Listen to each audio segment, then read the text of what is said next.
We are back. Thirsty Thursday, everybody. Glug, glug, glug. It is the Dadbodd Podcast, episode number 90, Stingy with De Niro's. I am Guns Picks, co-host of the Dadbodd Podcast. Join with me for CFB Breakdown City at Pun Picks. What's going on, my friend? Oh, man. Thirsty Thursday? It's Thirsty Thursday. It's Thirsty Thursday. It is almost the Friday drive shift. Everybody's working for the weekend. Man, I am feeling great. Fresh off the golf course. Month break, all right? It's been a month since I played golf. If you know me, I play probably, I don't know, once a week, okay? Yeah, pretty much.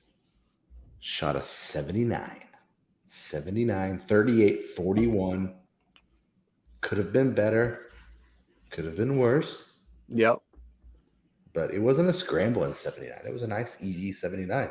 So I am ready to break down the Big Ten. Already did my prep, so I was allowed to golf today. Guns said, hey, your prep is done. You're allowed to golf. So the prep is done. I'm actually, if you ain't watching at home, I'm actually wearing Big Ten gear. I'm wearing an Ohio State jersey. I'm surprised that doesn't just burn your skin when you put it on. It's very uncomfortable. It's an old jersey, barely fits anymore. By the way, these Simply lemonades are not bad. Beautiful. Are not bad. They taste kind of like the My Card lemonades ones, but better. Yeah. So, cheers. Cheers to you. Cheers to the fam. What do we got today? Explain to the folks what we got. So here's what we're going to do. We're going to talk all Big Ten. We're going to break down every single team, strengths and weaknesses. We're going to talk games to watch. Go ahead. And we're going to bring you some totals at the very end, rank the teams. And then we're just going to embrace debate after that. We'll put up a promo, which Pun created. That's going to show what our thoughts and views are of the Big Ten. And we're just going to go from there. So it's going to be a fun, full packed show. We're going to try to keep it as short as possible, but it's going to be a longer show than anticipated. Right. So we're going to start out with just a quick ad read for our beautiful sponsor that has honored us to sponsor the Dadbodd Podcast, yes, and that is the Kings of the Seltzers, Viva Tequila Seltzer. This podcast is sponsored by Viva Tequila Seltzers.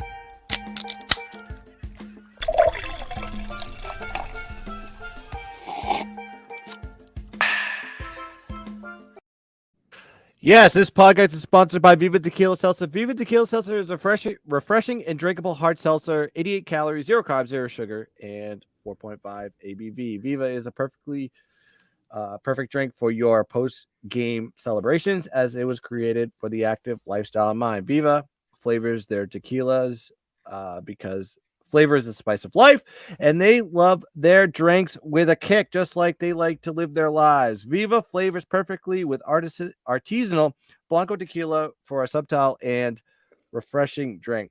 Their belief is to live long, live well, and live it up. Hashtag Viva up, and make sure you check them out on Twitter at Viva Seltzer, the boss of tequila seltzers. Check them out. It's really good. All right. Now we can get into the fun part. We're talking Big Ten. This is going to be a little bit harder to rank at the end. And I think you have the top dog. I'm wearing the top dog right now in the Big Ten. Is there anybody that's going to stop them? Last year you had Michigan stop them. Take away their right to go into not only the college football playoff, but also the Big Ten championship. Is that going to happen again? We shall see. But I want to start with the top dog. I want to start with Ohio State. So I'm going to start with you, Pun. Yeah. What are you seeing from your view of Ohio State's season? So I think they lose one game. Okay. Do you have a game in mind? Notre Dame. I think they lose the opener to Notre Dame. Don't tell me that. I know. So I think they lose the opener to Notre Dame. Now, obviously, they could lose the at Penn State game is their other big game of the season. But they've got a great home schedule with, I mean, they have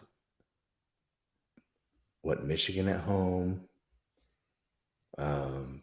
They go to Penn State. They have Michigan State at home. They have Wisconsin at home. So they're set up well. If they get past Michigan State, if they get past Wisconsin with the win, I think they're running the table. I don't know. I think Notre Dame's going to be really good this year. Well, we're not talking about Notre Dame. We're just talking about the Big Ten. I know, but I think they might beat Ohio State. Okay. The first game of the season. First game of the season is always a toss up because you haven't had any. You know, I mean, it's almost like a scrimmage. Yep. Because I've had no live other than inter squad stuff. Right. And you're coming out versus Notre Dame, who obviously has a lot of guys coming back. Yes. New coach, a guy they love.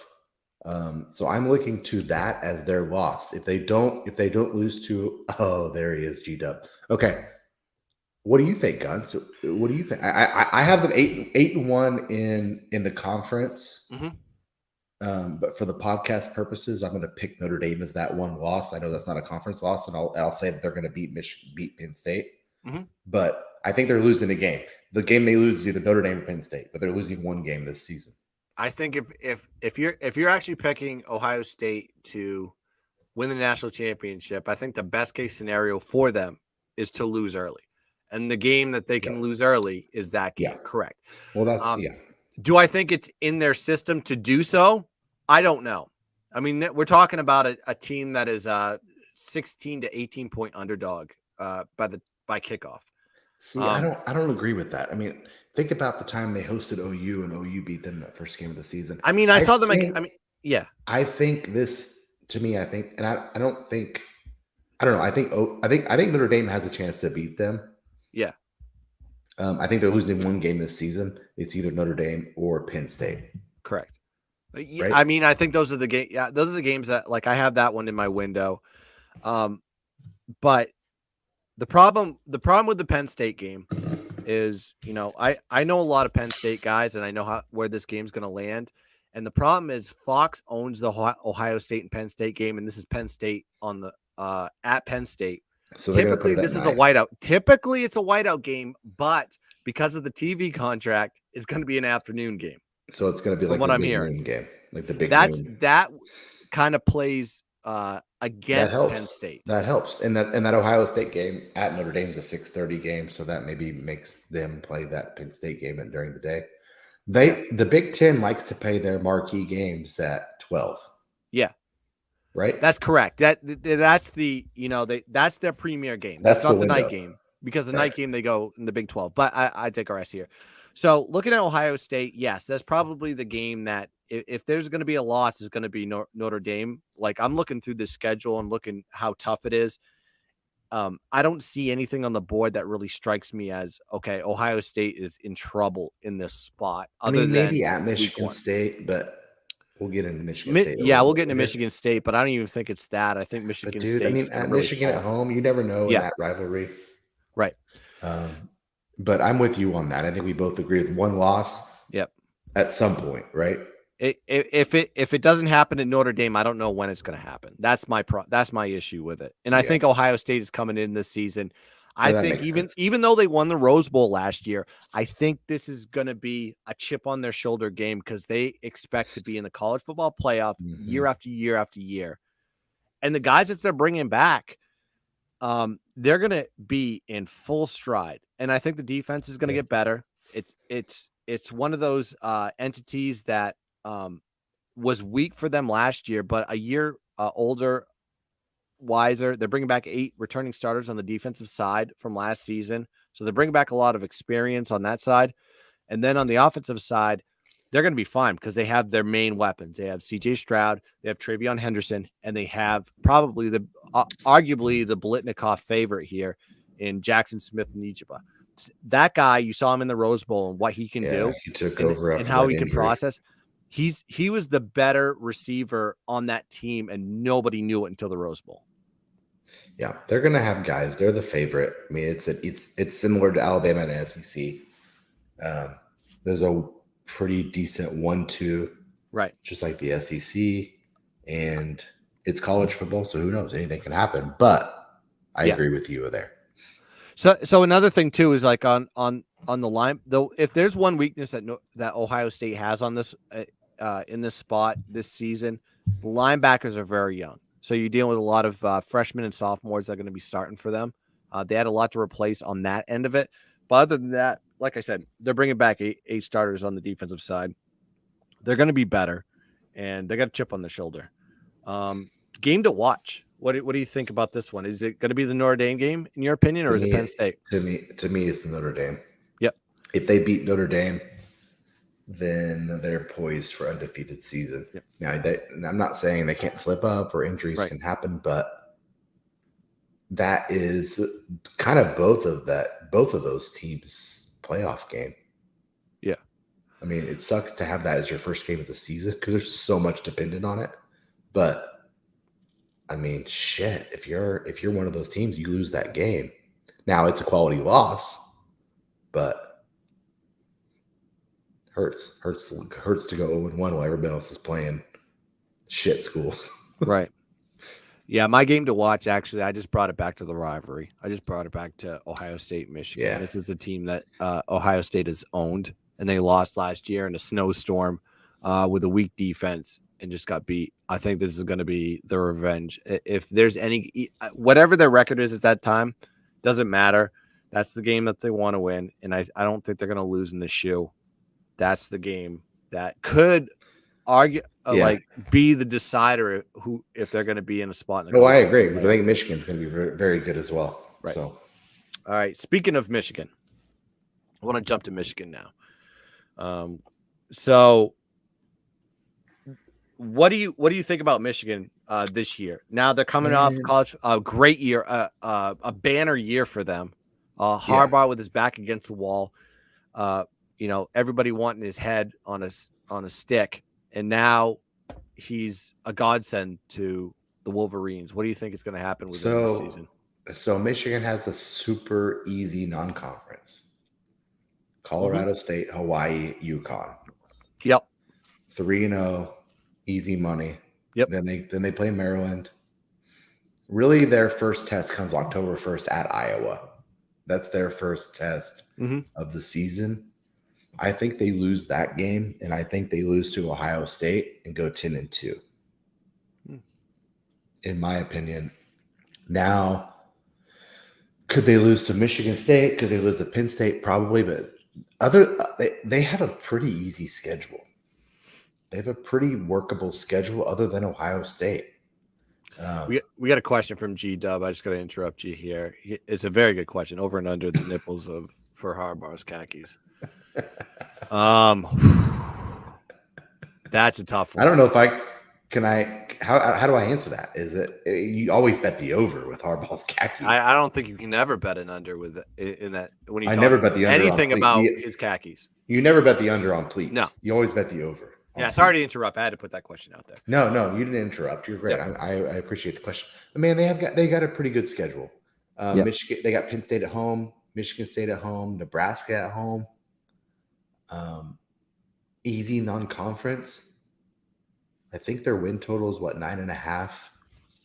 So 10 wins is probably what they're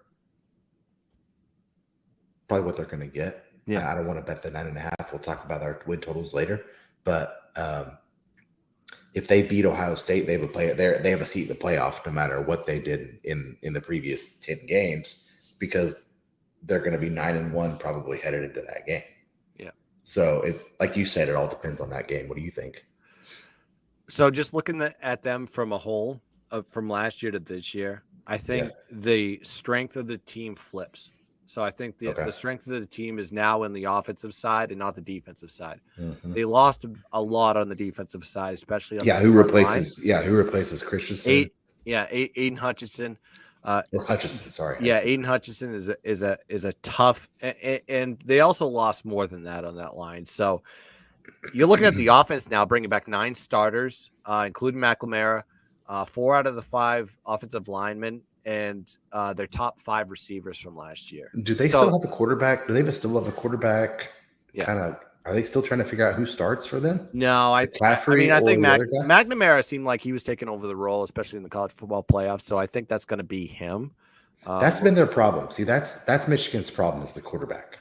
Well, if you have 2 quarterbacks, you have none. That's kind of like the scenario every time. Yeah, that to me is their issue with getting to the next level is the quarterback. And I really find it hard to believe that they can't find success with that offensive line too, because they're going to be one of the top 5 offensive lines in the country. They're bringing back 3 starters on that end. They added 2 transfers too.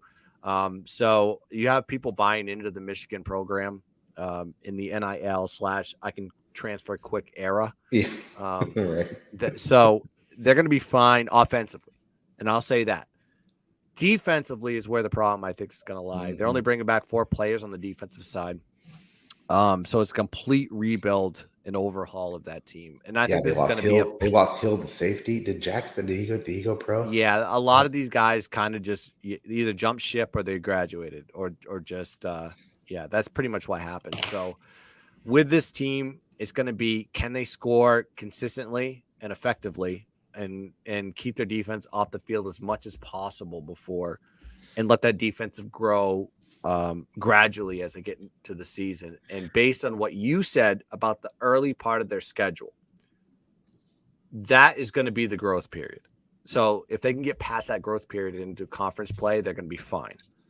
We'll see how that goes. I know they're high on Will Johnson. I think he's a 4-star, 5-star cornerback they got to replace Dax Hill. They need him to play well. I think he's like 6'3", he's a big guy. He should be able to hold up to Big Ten standards. Yeah. But you're right. I mean, Michigan is kind of becoming more offensively minded this season compared to last season. Last season they were scared to score. They had such good defense. They just were. Well, they didn't have. They ran the ball, play action. They almost played Notre Dame offense. Sorry. All right, let's take it easy there. At least Notre Dame had a couple of effective quarterbacks. But play action, tight end post, a bunch of that bullshit. Yeah, okay, fair. But this is not the Brian Kelly area. I know it's not the Big 12. We're talking about the Big 12. Hey, we got to get out of the Big 12 mindset. I know you want Notre Dame in the Big 10. It's my fault. I get it. It's my fault. Okay. Okay.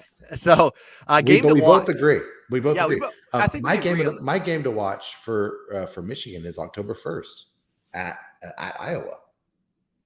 That's their first true game of the season. I have my opinions on Iowa, and I'm being very reserved at this point. You're going to be on Iowa? I have my opinions of Iowa. Okay, well, I'm going to talk about Iowa. We'll get to Iowa first. But to me, that's the game to watch because that's their first game. Yeah. That's their first true game of the season where you get to see what Michigan's made out of. Because you know what Iowa's going to bring. Every season, you know what they're going to bring. Yes. Correct. So that's the game to watch only because that will tell me what Michigan is. Yeah. I mean, he's right. It's a tough road. Michigan's got a tough road. Anybody in the Big Ten, anybody in these big conferences has a tough road. I think if you're a Michigan fan, if your expectations are we're going to get back to the college football playoff, I think you need to kind of check yourself a little bit and look at your schedule. You got to hope the Big Ten gets 2 teams in, or Ohio State just completely implodes. I honestly think this is a 2 to 3 loss team. I think that's still a successful season, in my opinion, compared to what you lost at the defensive end. And your hopes is that as the season grows, the offense does what they're supposed to do on paper, and then the defense evolves. And maybe you can get to that point where you go against Ohio State and you can compete. But I think it's going to be very tough. You do 10-2, you do something you're not supposed to. You're 11-1, and you have a chance. And you still you may not make the playoff. Michigan's at the point where they have a chance now every year. Correct. Maybe we'll see. But I think this will be. They have a chance. Are they going to do it? No, but they have a chance. Correct. Yeah. So my game to watch on this one, I'm looking at the Michigan State game. Yeah. Little brother came in. You had to go into their spot. You're playing Kenneth Walker. You're playing a Michigan State team, red hot at that point in the season. I think the weather sucked that game. The quarterback play for Michigan side was going back and forth. This is going to be a different spot for Michigan. I don't think that Michigan State is going to be ready for this Michigan team, and it's going to be something that they circle. Harbaugh is going to emphasize how important this game is. You have a lot of returning starters that remember the loss on the road last year. Luckily, it didn't mean anything. He still got them to the college football playoff, but they don't forget these type of games. It's Ohio State 1, and then it's Michigan State is probably 2 or a 1B. Right. This is a game that is going to be very important to them, and you get them in the big house. So that's a game I think you should be watching there in a revenge spot. Yep. Next team, we're going to Penn State, the Nittany Lions. Happy Valley. Yes. What an interesting team. I mean, they lost their D coordinator, right? Correct. So that's something to look. Where did he go to? Virginia Tech? Yeah, I mean, Timmy's right. Yeah, I don't think he went far. I think he went. I don't know where he went. Correct me if I'm wrong, listeners. I think he went to a team that's not as good as Penn State. But Penn State is the Texas A&M of the Big Ten. Okay. Can you follow my thinking? No. I understand the comparisons there, but I think Texas A&M is good in the long run. Has more advantages on the recruiting side than Penn State does. But go ahead. But I'm just thinking as far as expectations and lack of fulfilling those expectations over 30 years. Okay. Yeah. You see what I mean? Fair. Okay. Yep. So Penn State is good. Is going to be really good. They have an easy out of conference schedule other than Auburn. Yep. They go to Auburn. They start off with Purdue the first game of the season, which I think Purdue's going to win. I think Purdue's on the up and up. Yep. I think they go 9-3. Okay. And I think it's a good season for Penn State. I think they finished third in the East. Or the Legends or the Leaders, which I forgot which one is it called? Which side is Legends? Which side is Leaders? I just called them. I think I just called them East and West. So I think the East is Legends, the West is Leaders. Yeah, I just called them East and West. I just like to make fun of that all the time. Yeah. It's so stupid.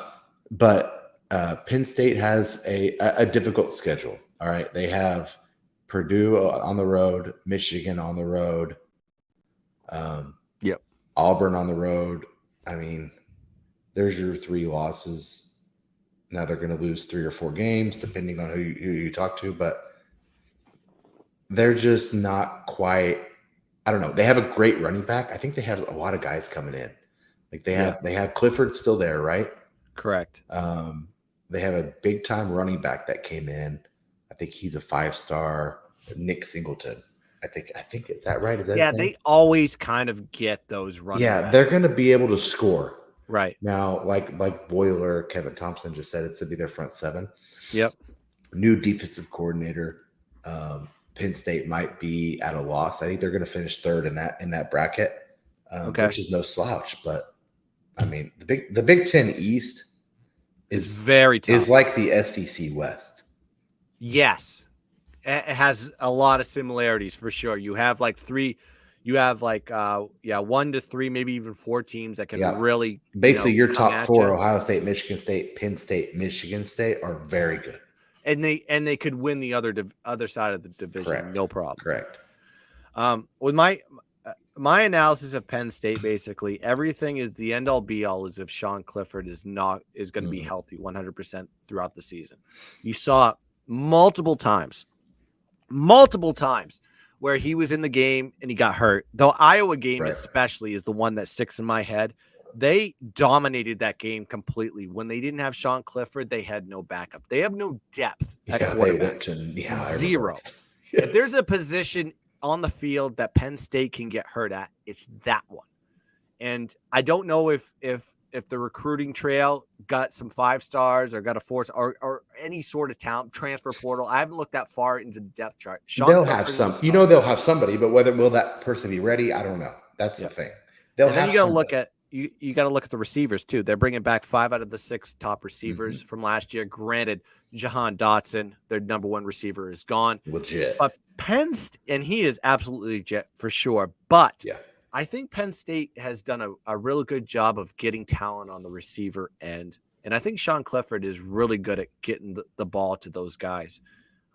If he's on the field, that offense is going to be clicking, and they're going to be very tough in a lot of spots. The weakness, 4 returning starters on the defensive side. It's always been a strength with Penn State, and I know they kind of always had that depth. It's not just a weakness. It's more of a question. I don't know how good the defense is going to be because you have a lot of new guys coming in, new blood, whether it be transfers, whether it be guys that have been, coming in, red shirt, sophomore, junior, they're in the system. Now they get the opportunity to go and dominate. That may happen, but I think there's a learning curve there. And it all depends on what you see out of Penn State in the first 4 weeks that they haven't had in years. They've always had some talent on the defensive side. They've always been able to kind of keep majority of the starters. And I think this one's kind of stuck out to me as a year where I think this is the most inexperienced Penn State defense that I've seen in years. Yeah, there are a lot of people that are down on Penn State this year. I think. Yeah. But if you're looking at win totals, let's talk about win totals for a second with Penn State. All right, so ahead. Penn State had some unlucky losses, a lot. And it was more predicated on injuries. It was fluke plays kind of thing. So Penn State had 4 out of their 5 losses last year in the regular season were by 7 points or less. When that happens, in most cases in college football, that usually flips itself to the pendulum swings the other way because, they may have been on the road, they get them at home. It's a revenge spot. Things happen in a game that really can change the outcome. So I think with Penn State, it's going to be more you can only toe that line negative so long, right? Yeah.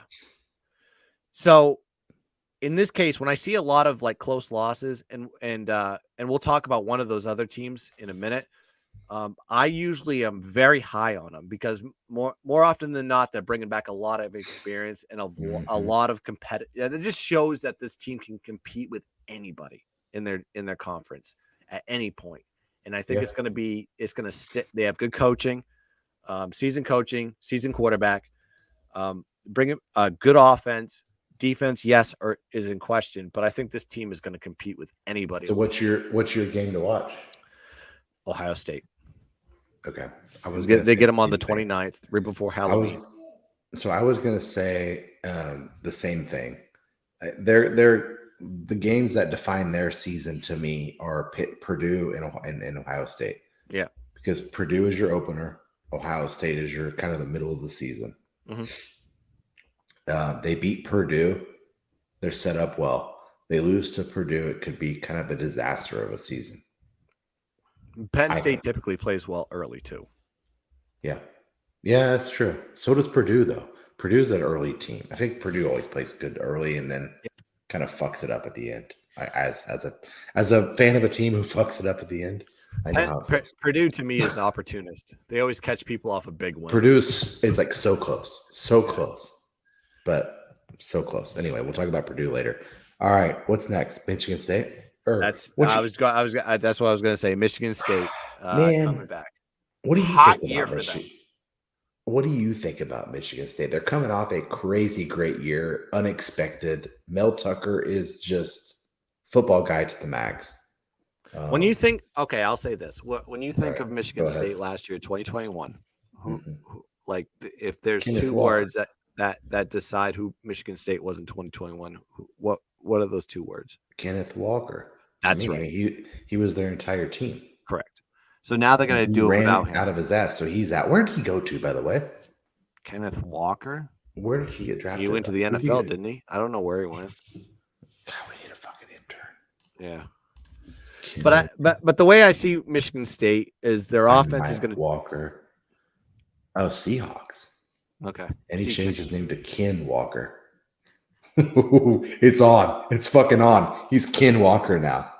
Is he the third? I don't know. Still? Okay. He's a Ken Walker, Texas Ranger. Anyways, I see five players back on the offensive side for Michigan State. Peyton Thorne's back at the quarterback. He had a strong season last year when you actually look at the numbers. He's got his top wide receiver back in Jaden Reed. Yeah. And only 2 returning stars on the offensive line, but they bring back a lot of experience. Juniors and seniors basically taking over the roles, filling in the voids there. So I think the line is not going to have a drop off.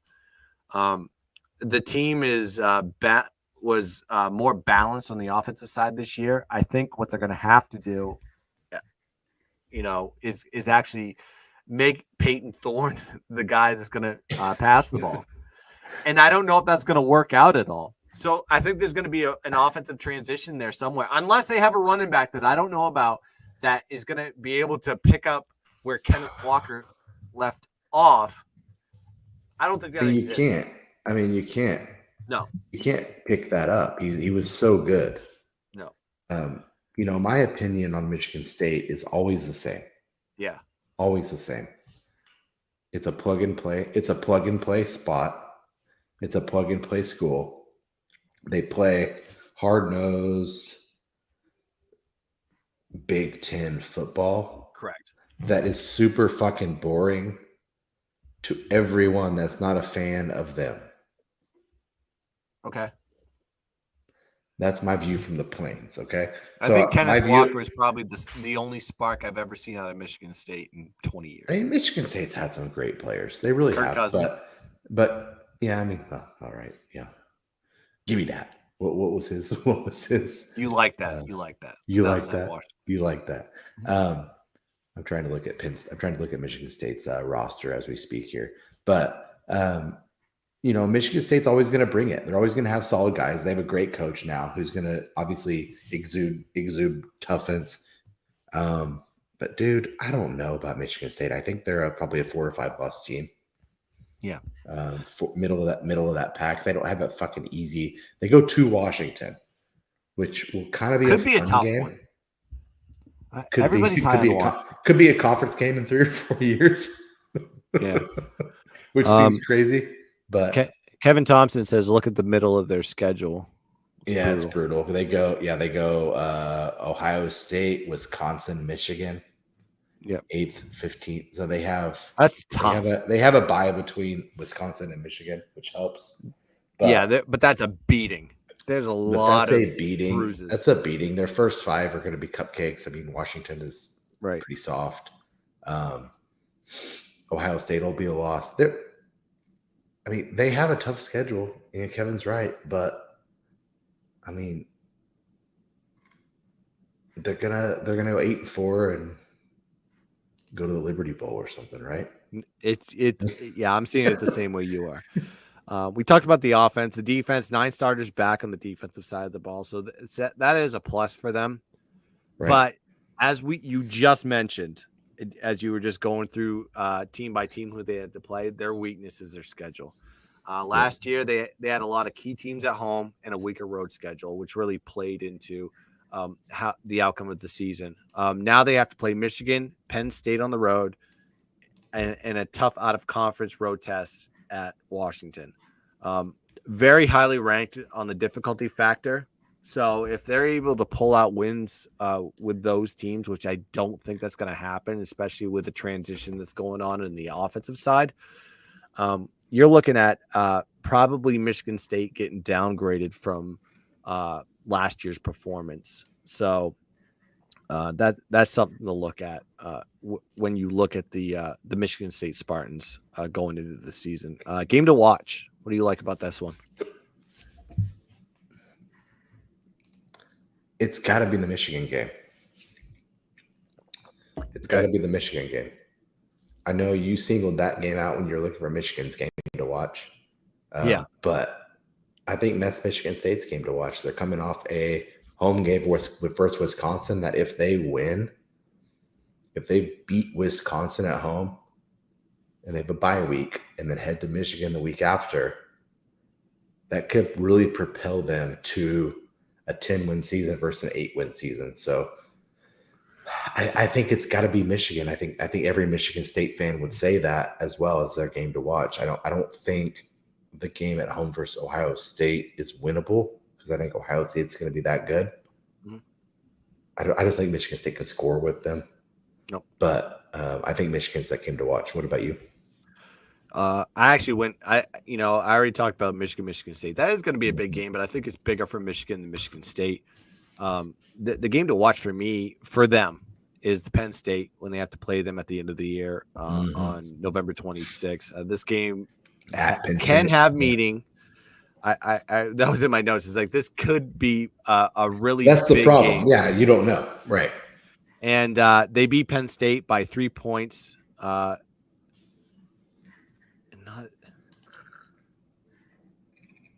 So it's a revenge spot for Penn State, really. And Penn State's going to have a lot of revenge tour games in this one. And I'm more high on Penn State than I am on Michigan State. And I think this is probably a W for Penn State, especially at the end of the season. They probably have more to play for than Michigan State. I really believe that Ken Walker, losing him, is going to really cut the Achilles heel. It has to. I mean, it can't not hurt them. Correct. Unless Peyton Thorne, unless they were really restricting Peyton Thorne's ability because they had Kenneth Walker in the backfield. And I'm missing something. Well, I mean, who knew that much about Kenneth Walker before he broke out? No, exactly. You don't know what Peyton. So that's the thing. You don't know who's going to break out. Right. You can only project. But I mean, nobody projected Michigan State being as good as they were last year. And what did they finish last year? What was their record? Michigan State. Yeah, 10-3. 10-3, I think. Yeah, they lost a horrible fucking bowl game. Yeah. Well, I mean, Kenneth Walker. They played. They went 11-2. They went 11-2. Did they play Pitt in the bowl game? They went 11-2, and they won the Peach Bowl versus Pittsburgh, which fuck Pittsburgh. And I know how they won that game, pick 6. All right, because Kenny Pickett didn't want to play, and the backup got hurt, so it was a bad game. I mean. So they were a really good team last year. I don't think they're going to be that good. If they were 11-3 last year with Kenneth Walker, they're probably 9-3, depending on the bowl this year. Okay. So there you have it with Michigan State. Let's get into the bottom feeders of the East. Let's roll through these guys. Let's go with the Turtles. Let's go with the Terrapins. Michigan. Maryland. All right, Maryland. Interesting team. Tagovailoa. Yeah. He is the gunslinger. They're going to pass for a lot of yards. Can they stop anybody? Nobody knows. They're not a Big Ten team, but they're in the Big Ten. I hate Maryland because they fucked everything up by going to the Big Ten and fucked college football up. All right, take your bias out of Maryland and be a. They're Under Armour, blah, blah, blah. When are they going to be good at something? Nobody knows. Under Armour is created in Maryland, so give them a break. Well, created what? I mean, that's my problem. That's where the product. What have they done? They haven't done shit. Well, it's because the guy who created Under Armour. They haven't done shit in basketball. They haven't done shit in football. They haven't done shit in baseball. They haven't done shit in any sport in the last 30 years.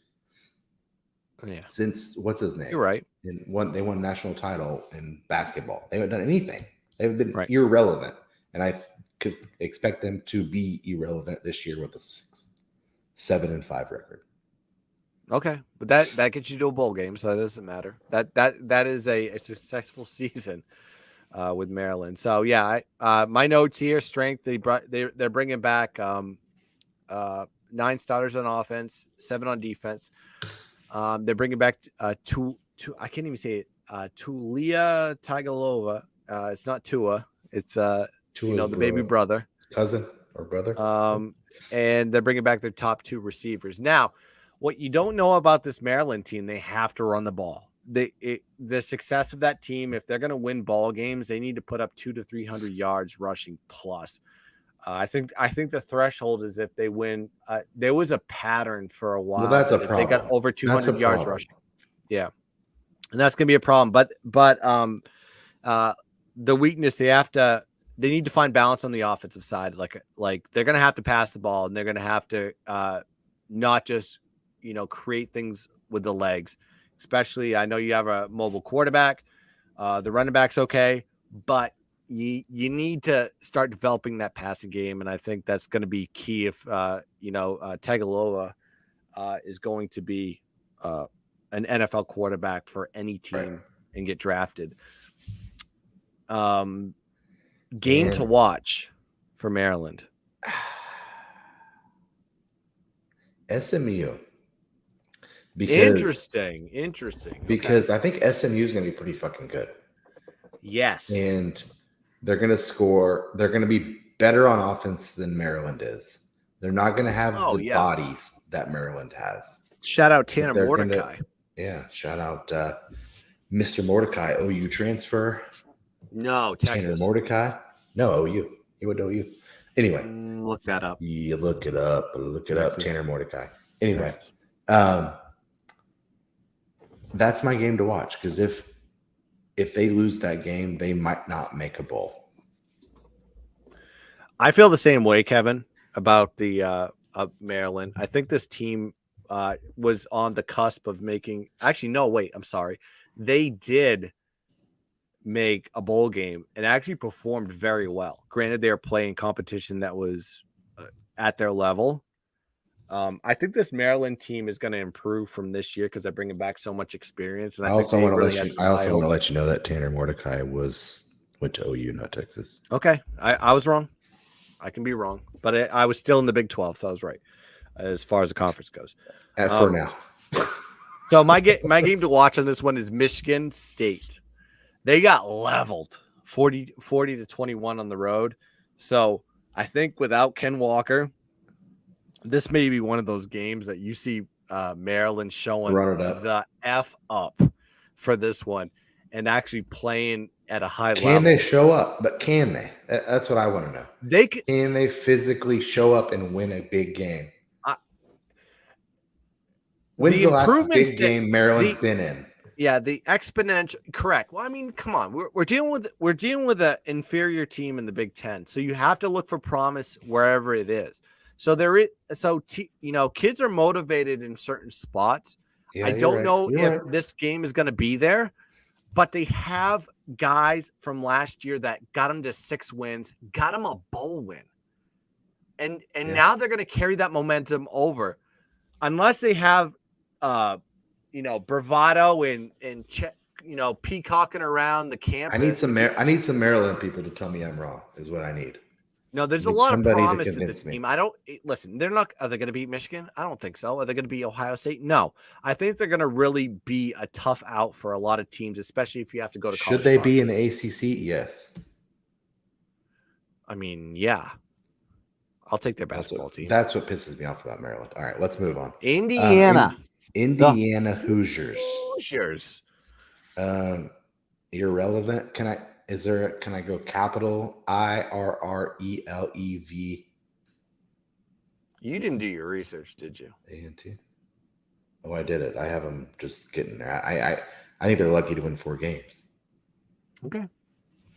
Personally. I disagree, but go ahead.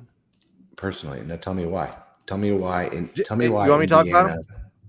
I want to hear what you have to say about Indiana. Look, they have a good coach. They have a great coach, and I hope that coach stays there because he's highly motivated. He's all in with the program. He doesn't want to leave. You have to buy into what he's selling, and he's a leader of men. We talk about this. That's a leader of men on the coaching side. Their problem last year is they had no quarterback. They had Penix. Penix had 53% completion rate. He tried to run the ball. He fumbled, turnover. That was a problem for that team. And when you don't have a quarterback that you have confidence in, you're done.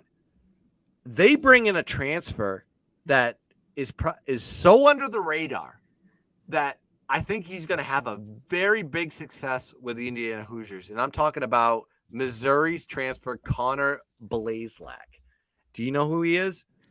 He sounds like a real fucking winner. That Let's sounds like talk. Let's just talk that numbers. that sounds like a guy that's gonna light it up. Blazak. Connor Blazak. Let's just talk numbers. Now, I told you Penix. He sounds like he's gonna light it up. Now, Penix had a 53.7% completion rate, and his INTs were more than his touchdowns. Blazak. Now, Mizzou did have a terrible team because they had a terrible defense. So this kid kind of took advantage of, a lot of, what do you call it? The umbrella defenses or the cover fours or whatever. So 66% completion rate, over 5,000 yards passing in 20 starts for this kid. This kid can ball, and this kid can. I wish their best receiver from last year, Freifogel, was still there, because I think he would have upped his grade in the draft instead of not getting drafted at all. I don't even know if he got drafted, which is kind of sad. Do you think he's going to start? So good. No, yeah, Connor Blazak came in because he is going to be the starter. 100%. I guess there's no better quarterback on that team. They like that Tuttle guy. That Jack Tuttle. I think he came from Utah. Yes, I know about him, but I think Connor's going to be the starter. He has better numbers all the way. So that's going to be a boost to that offense. The weakness, who's going to catch Connor's balls? No pun intended. But that is going to be one of those situations. They brought in some transfers, I think from Iowa that came in. So, they went to the transfer portal to fill in the voids on the receiver side. So the question is, it's not more of a weakness, it's a question. Can Connor gel with the guys that they brought in what, 3 or 4 months time? No, there's only one way up. They had no conference wins last year. So, I mean, and let's look. You want to look at the running back situation for Indiana. Guess what they went? They went to the transfer portal and got Sean Shivers and he's from Auburn. A lot of experience, senior. He had a 5.1 yards per carry rate at Auburn in the SEC. Now he's going to go to the Big Ten. So I think the offense is going to improve. There's no way they can't go lower than they were last year. They're going to go up. Okay, so if you think they're going to win more than 4 games, yep, right? I do. Illinois at home. Think they win that? Yeah. Yes. Illinois sucks. Right. Idaho at home, they win. Yep. Western Kentucky at home, they win. That's 3. At Cincinnati, loss. At Nebraska, loss. Right?